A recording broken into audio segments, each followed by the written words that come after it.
O que falar quer dizer. Lacan, Função e Campo da Palavra e da Linguagem, 1953.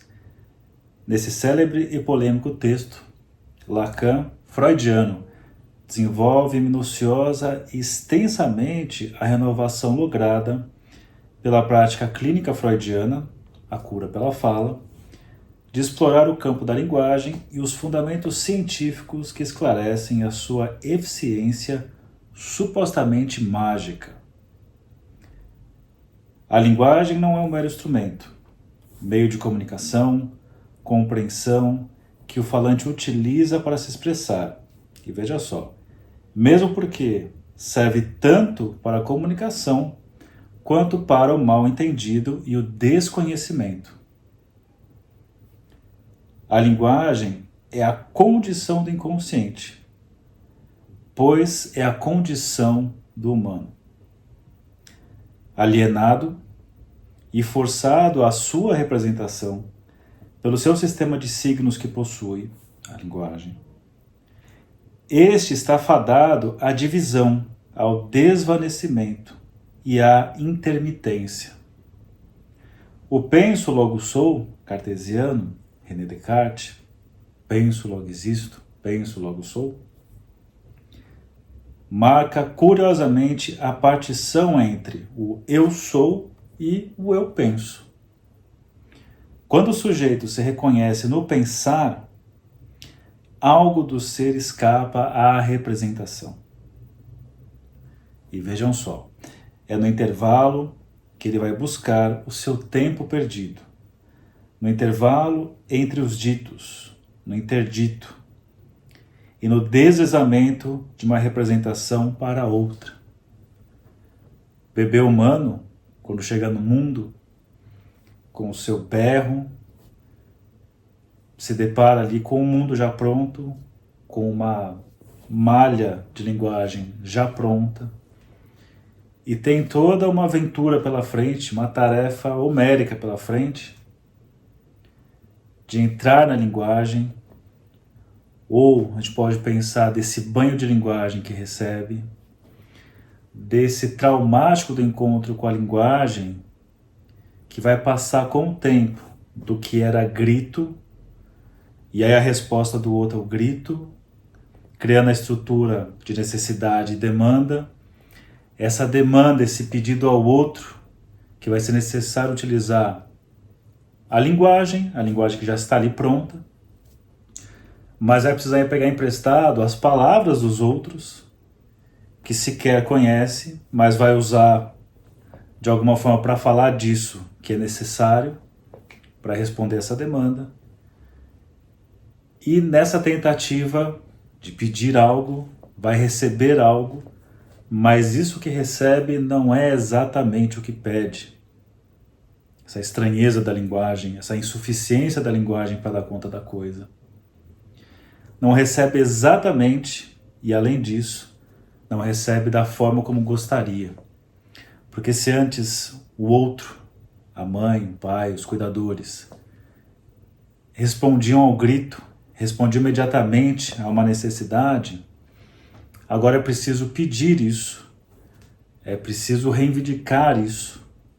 E além de não receber o produto exatamente como pediu, essa defasagem que vai caracterizar o encontro com o objeto, que é muito mais um desencontro com o objeto, engendrando assim o desejo, além disso, não é mais da forma como recebia, que é de uma maneira específica, uma maneira que carrega ali o signo de amor.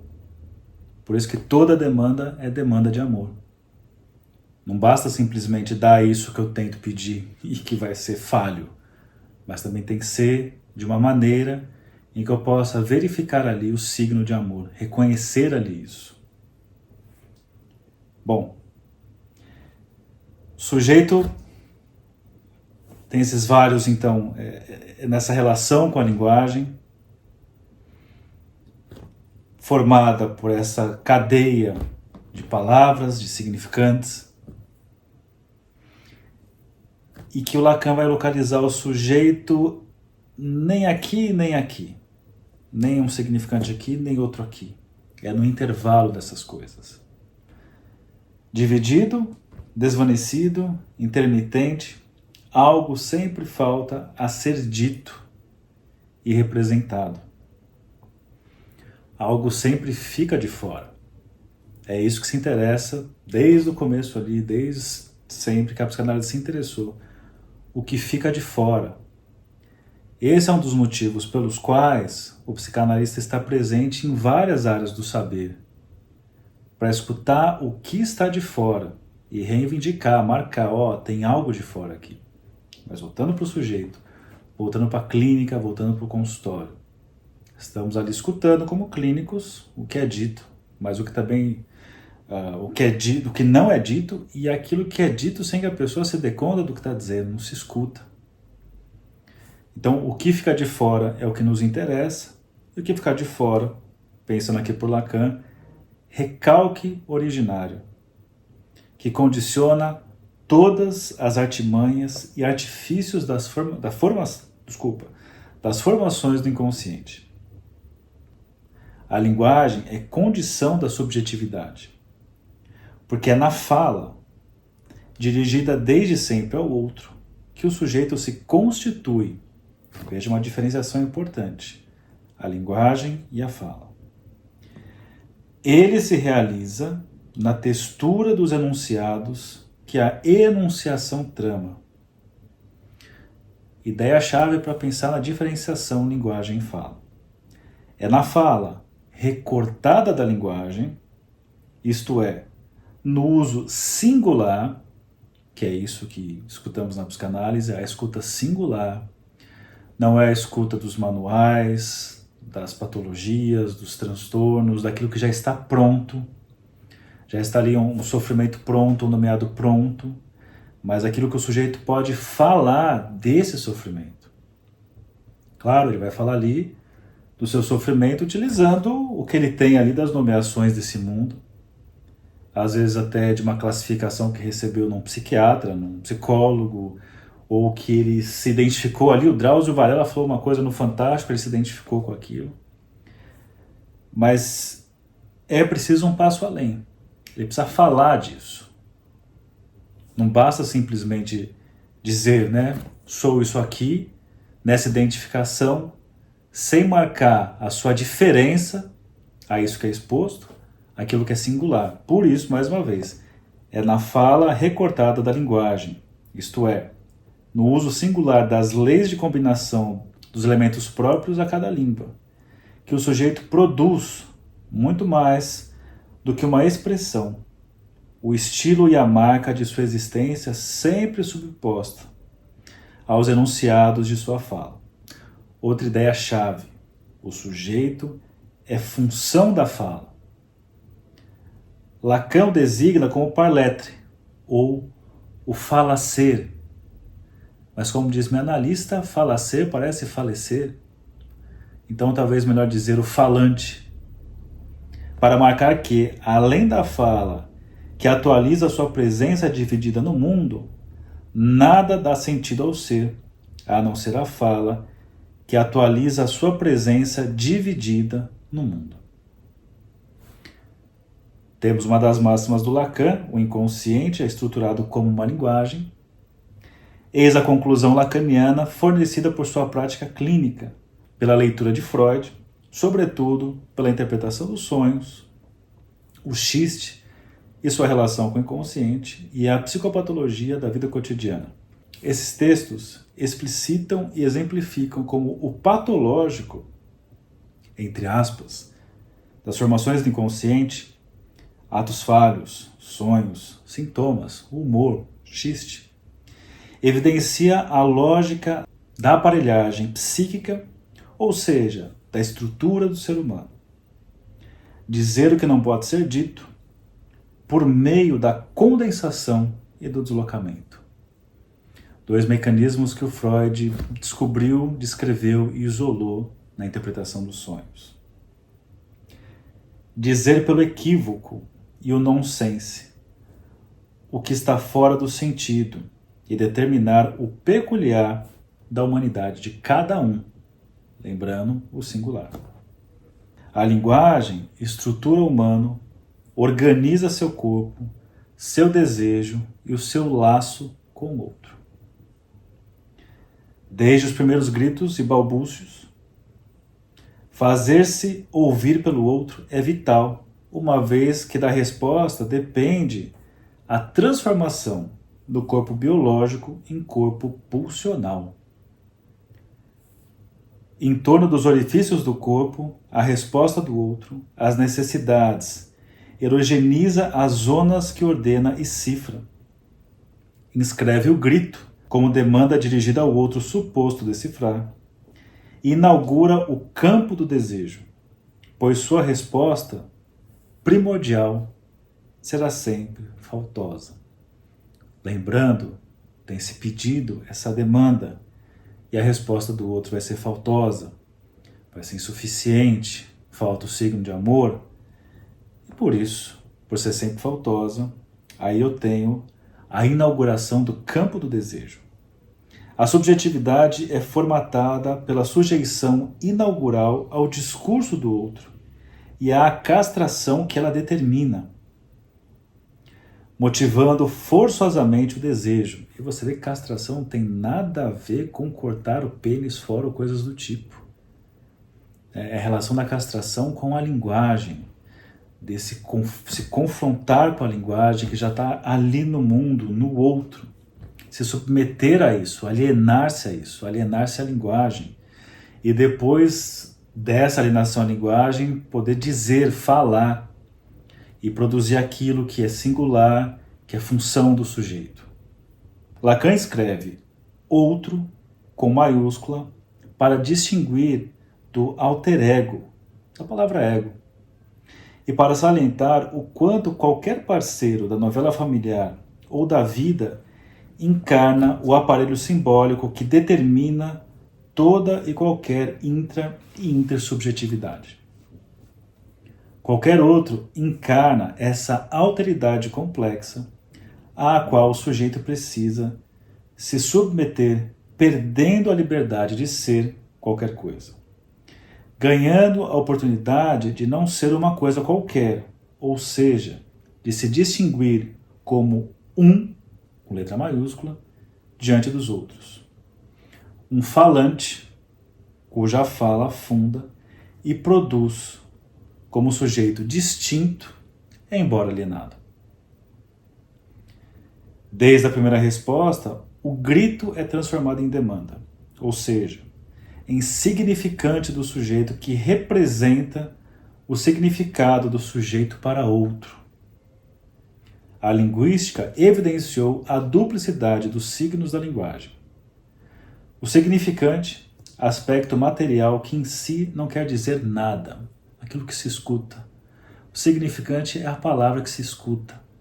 É aquilo que você escuta o outro falando e que você junta esse monte de palavras que você escuta para produzir ali um significado. O significado que não se apreende diretamente, mas só pelo intermédio dos jogos de superposições, entrecruzamentos, derivações, emaranhamentos das infinitas combinações do material significante. O Freud fala na interpretação do sonho sobre a sobredeterminação. O Lacan traz nos seus primeiros seminários, isso está presente nos primeiros 5 ali, essa malha de significantes. E como ele coloca, nessa superposição, entrecruzamento, derivações, etc., as combinações produzindo significados. O significante que nada significa sozinho, por isso que o mínimo tem que ser 2, para então produzir um significado. O significante substitui o significado. Afinal, imagine, 2 significantes produzem um significado. Eu posso estar falando sobre uma palavra, a identidade, e eu posso pensar que essa identidade se refere à identidade da pessoa, como ela se reconhece, quem ela é.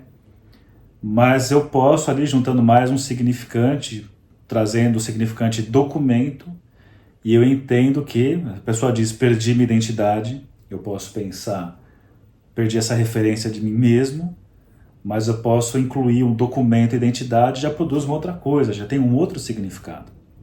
E eu trago essa história porque eu cometi esse engano muito tempo atrás, quando eu escutei uma pessoa num estágio, na época da faculdade,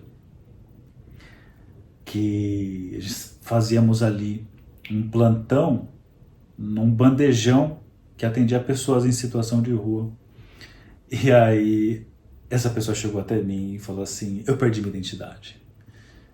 E eu pensei, caramba, que questão pós-moderna. Quem diria escutar esse tipo de pergunta assim tão na lata? E aí eu perguntei, e como é que foi perder a identidade?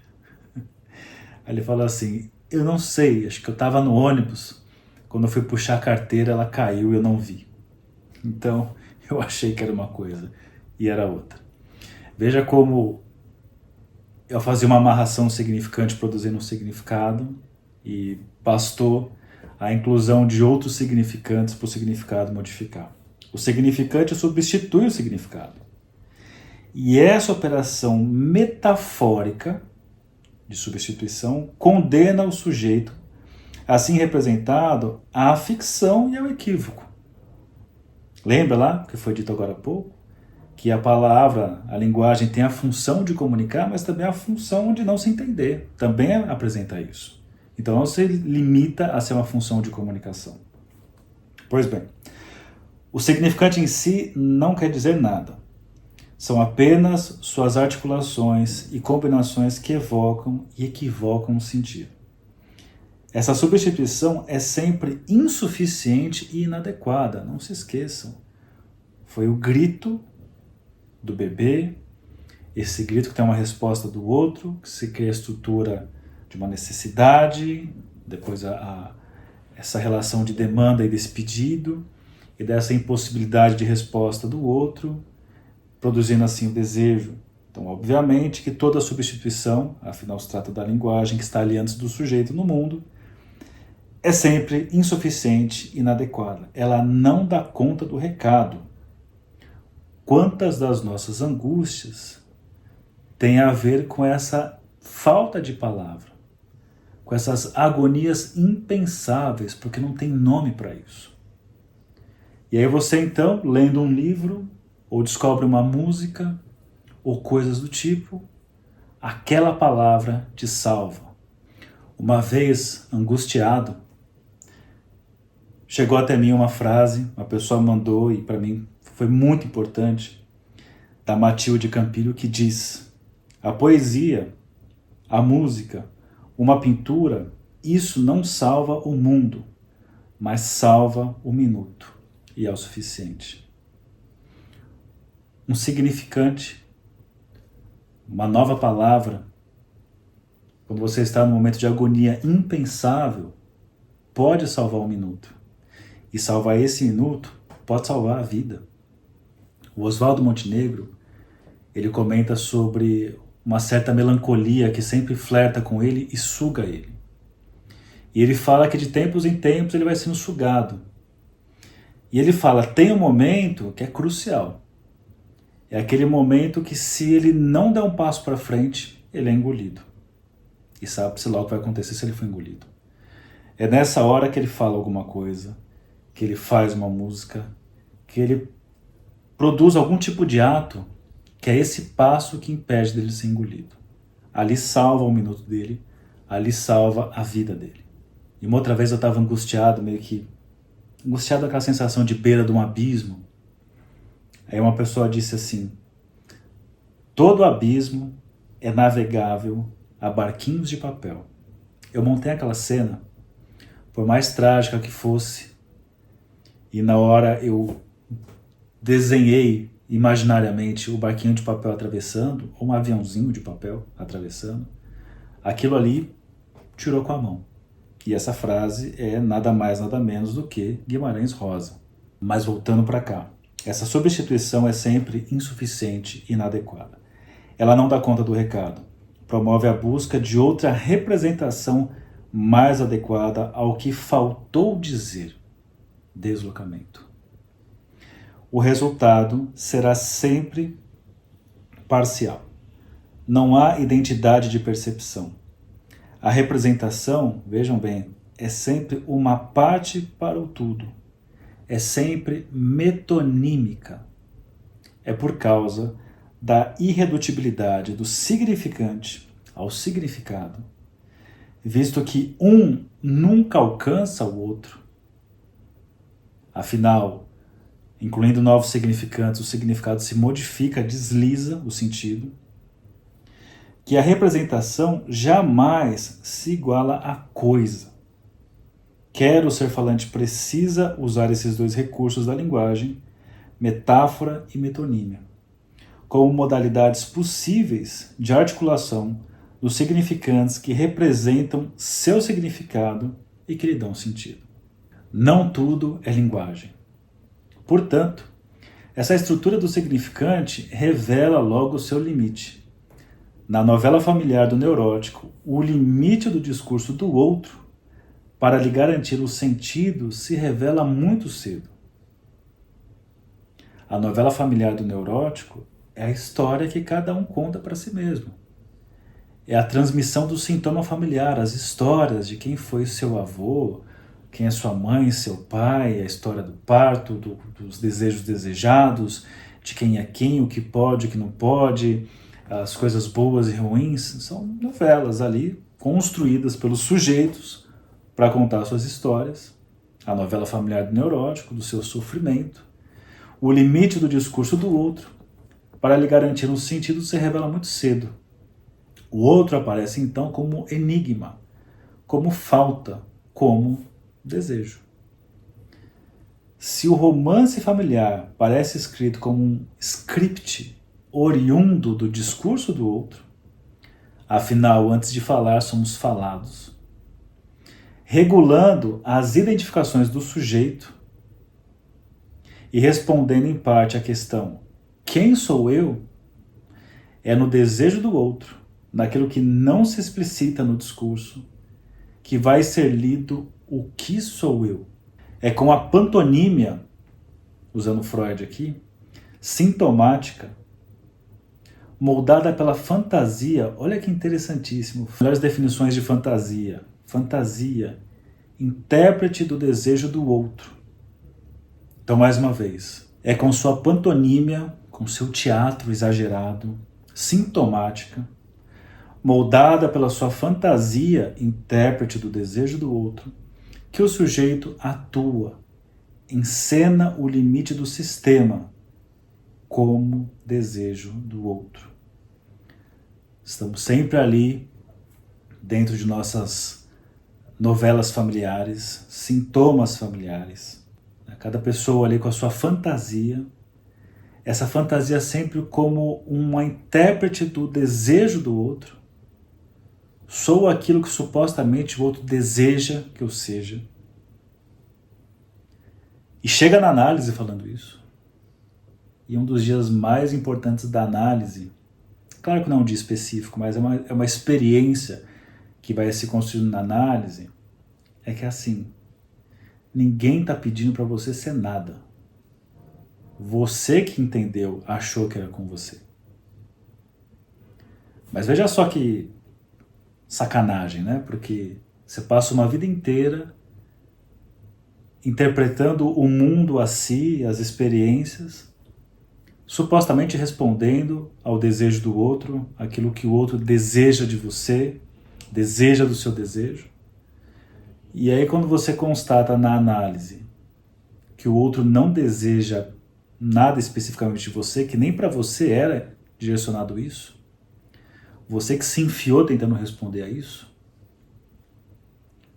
sua mãe, seu pai se queixavam das infelicidades e questões deles, porque se queixam. Você que achou que era para você. Ainda que tenha dito que é para você. Que disse assim, você é o homem da casa agora, você é a salvadora dessa família, o salvador dessa família. É claro que esse pedido não foi para você, porque é impossível você responder a isso. Mas nessa confusão com o outro, você achou que era. Passa uma vida construindo isso, com o seu modo de interpretar via fantasia o desejo do outro. Descobre numa análise claro que entre aspas, né? Que ninguém está pedindo nada para você. E aí você cai aonde? Num total vazio. O que eu faço agora?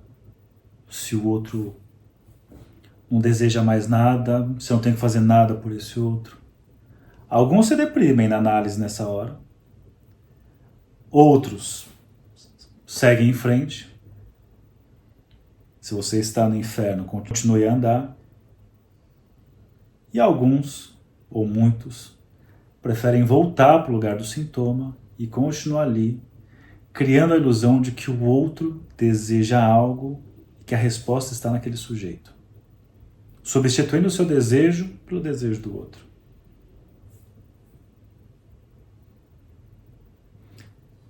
Tanto a teoria como a clínica demonstram o limite da linguagem com a qual o humano tem que se haver. Muitas vezes na clínica, o analisante, o falante, começa a falar e chega um ponto que coloca o choro no lugar. Coloca uma ação no lugar. Coloca ali e mostra o braço cortado, por exemplo, no lugar. Como se isso pudesse falar por ele. Como se o choro pudesse falar. Eu respeito esses momentos, mas eu não posso deixar de pedir, entre aspas, a tradução disso. Coloque isso em palavras. Quando não fica em palavras, nesse discurso direcionado ao outro, ao analista, nesse caso, os riscos de uma atuação, de algo sair do controle na clínica, de perpetuar um sintoma, é muito grande. Por isso a importância de, ainda que tenha choro, e respeitar o choro, ainda que tenha o corte no corpo, respeitar essas marcas, é preciso interrogar. Faça falar esse choro. Faça falar esse corte. Cura pela fala. Psicanálise sem isso vai para onde? Cura pelo olhar. Você percebe os riscos que tem quando fica nesse olhar? Porque daí você vai supor o que você está vendo. É um supondo no outro. Você já tem os equívocos com a linguagem. Quem dirá sem ela e nas suposições sobre o outro?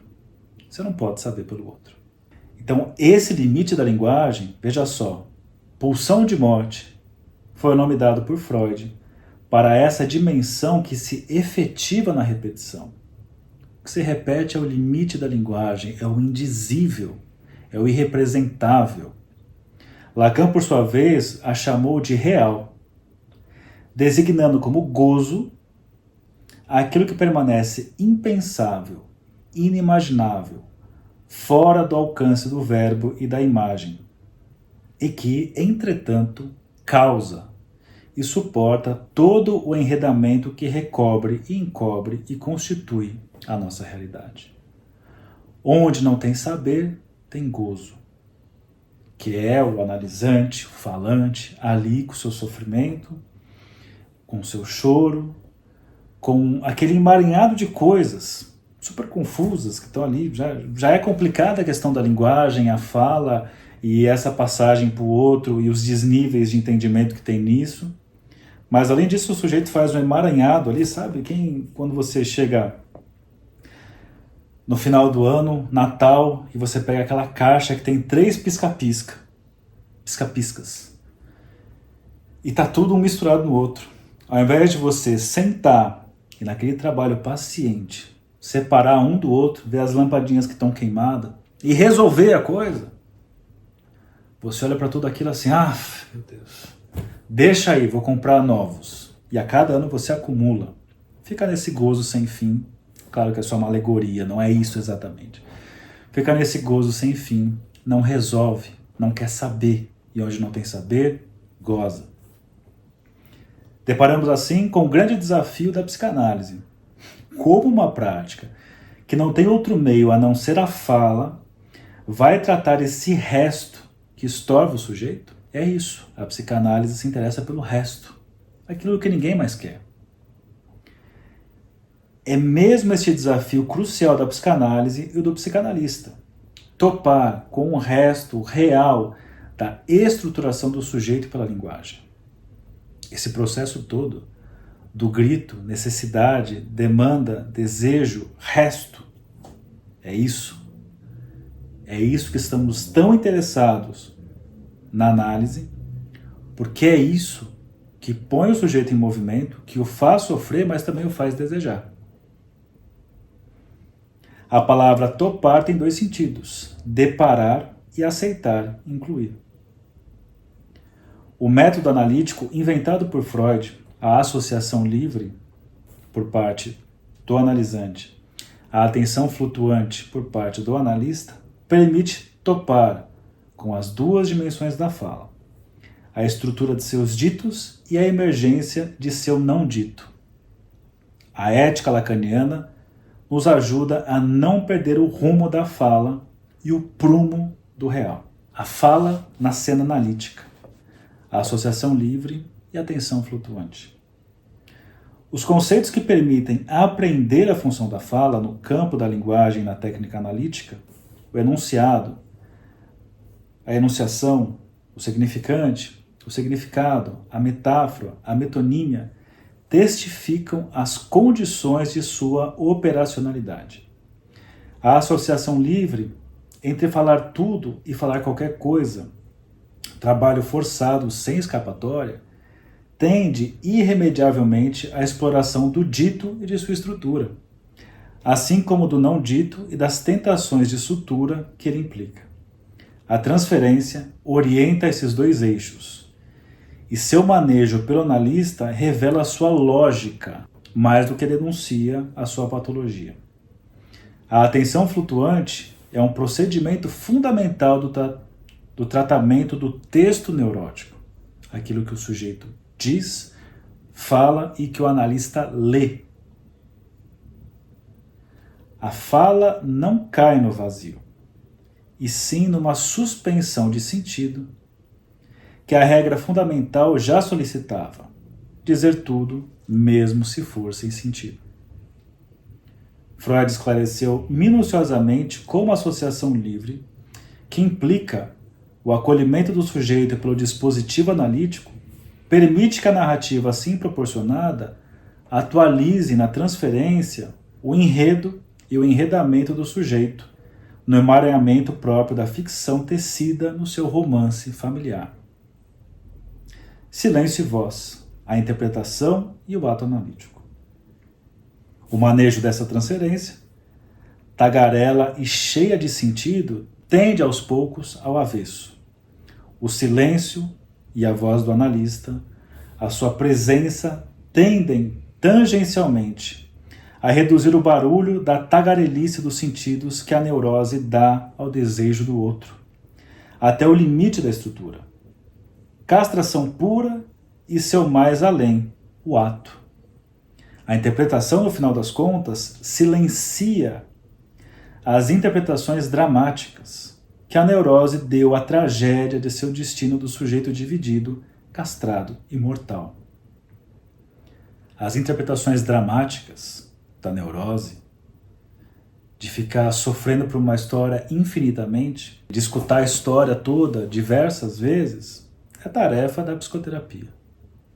A psicanálise, pelo menos a lacaniana, como eu estou trazendo aqui para vocês, a interpretação silencia as interpretações dramáticas. Marca a posição do sujeito, marca o desejo do sujeito. E aí o que ele vai fazer disso? Não é gozar, é procurar construir um saber sobre isso, em direção de uma verdade. O ato do analista encena essa interpretação sem palavra que conduz a análise à sua conclusão. E no final das contas, quem conta um conto aumenta um ponto.